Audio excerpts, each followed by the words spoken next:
Number of voters are expected to hit the polls in our state tomorrow. If you're one of them, there are some things you need to know. News 8's Tina Detelj has your back tonight with some tips for primary day.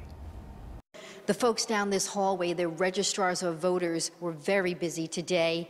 They were processing the people who made it by the noon deadline to register for Tuesday's primary, and of course, getting ready for the primary itself. Only registered Republicans You're all set. and registered Democrats can vote in the presidential primary.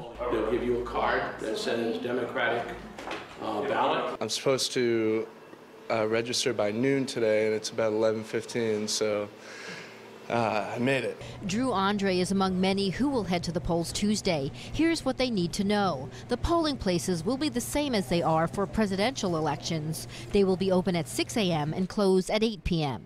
Well, we're required to have primaries in the normal polling place that we would have for the presidential election.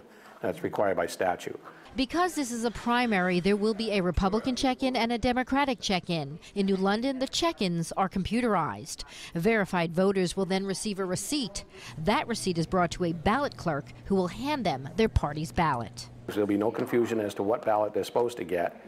And two, if there's a line that starts to develop, we don't want somebody that tries to get around the line and hasn't checked in yet and gets a ballot.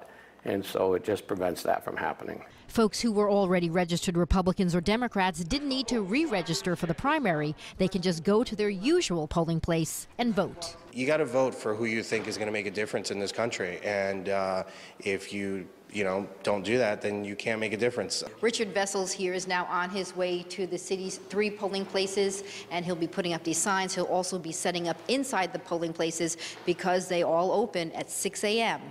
on Tuesday morning. In New London, Tina Detelj, News 8.